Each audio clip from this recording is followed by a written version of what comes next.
Welcome, friends, to another Mercy Moment Emory episode. I'm so excited that you decided to join me and to be enriched, to be empowered, and to be lifted.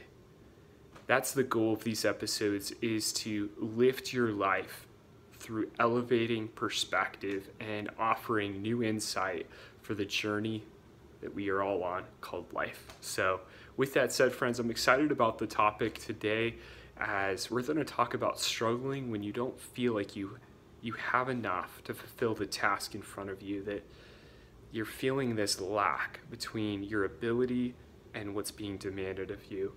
And maybe that resonates right where you're at. Maybe you're a brand new dad and you're saying, oh my goodness, how do I do this? Maybe you're a brand new mom, or maybe you're navigating a situation that you never expected as a parent. Maybe you're a husband, you're a wife, and you're struggling with what you feel you're called to do and loving your spouse, and you're wrestling, or maybe it's in a friendship. Whatever the situation may be, I think that we all can connect in our weakness, in the reality that we have felt that we just don't measure up, that we don't have what it takes, and we wrestle with that. And I can tell you in my life that I have too.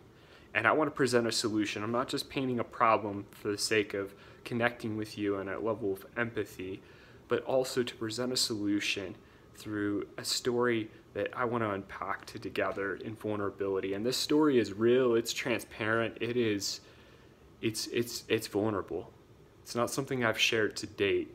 I've had to keep a lot of things on the DL with some unfortunate matters that I can't go into detail on, but at this moment I feel that it's important to share this place and this moment to encourage you in the nitty-gritty, because I know that we all have that feeling at different times in our life. So my hope is that this lifts you, it empowers you, it encourages you, and it incites you forward.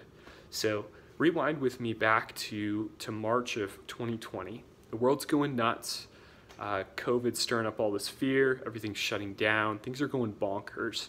And in the midst of all that, I'm asked to leave my home, and I'm in a city where I know no one.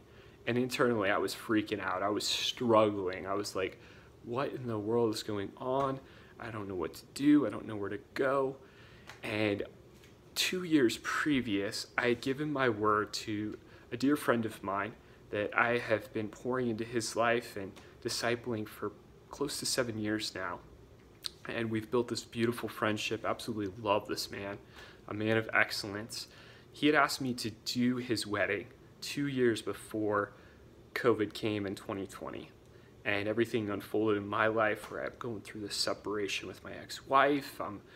Everything in my world flipped upside down, and I was just like, oh my gosh, what in the world is going on?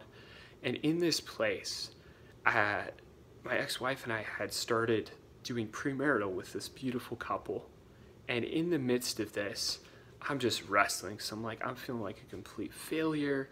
I don't understand what's going on. My marriage is broken at that time. And I'm just in this place of just feeling just shaken. And yet I have this responsibility and this commitment that I had given my word that I was going to do this wedding. And in the midst of all of it, I'm wrestling with myself, and I'm seeking godly counsel from pastors and men in my life that have poured into me. And I'm seeking the Father, most importantly. I'm like, Father, what do I even do? This is rough.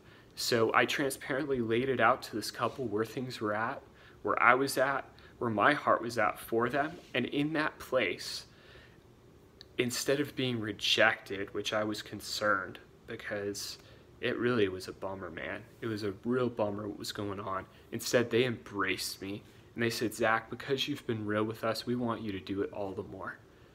And in my weakness, I stepped out, and we started going through a book by David Jeremiah on the Song of Solomon, basically his commentary on it, called Love, Sex, and Relationship, I believe. Phenomenal book, by the way.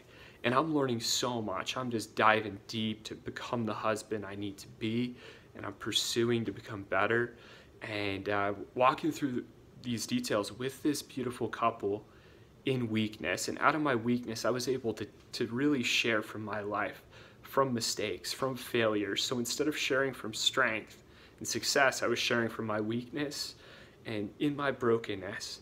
And I can't tell you how connecting, how enriching, and they could tell you better than me, but from my perspective, I received so much as I stepped out in faith when I felt I didn't measure up, that I didn't have what it takes, but I stepped out in faith to a deeper dependence. And this is the point and the solution I want to present to you.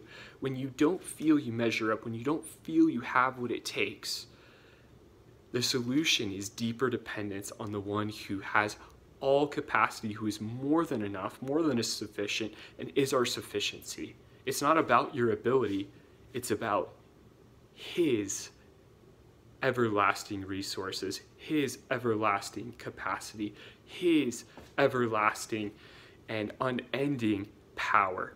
It's not about us. And when I get out of my own way, I'm liberated to live life in a whole new paradigm, in a whole new place. And that is a solution I want to bring to you today, friend.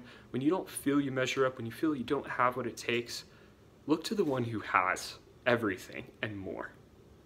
So instead of self-dependency, the answer is Father dependency. It is God dependency. It's looking up. Instead of looking out, I look up.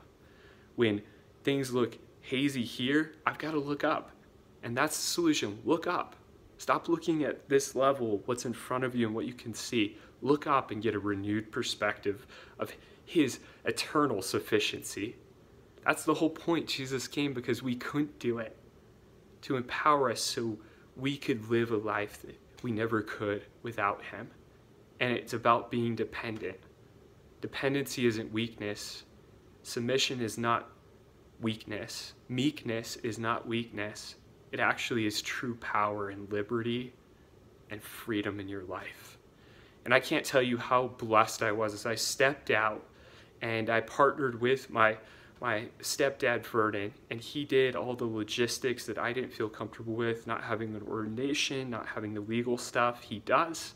It was so cool. We got to partner, and it was so amazing, friends. The message that God breathed into my hearts that I'll share about one day, as I was on the plane with a 3x5 note card and just taking in these words and letting them saturate my soul. It was so sweet, and I am just so encouraged. So let's go for deeper dependency today and take our weakness and look at his strength. As Corey Asbury puts it in his song, Father's House, my weakness is a canvas for your strength.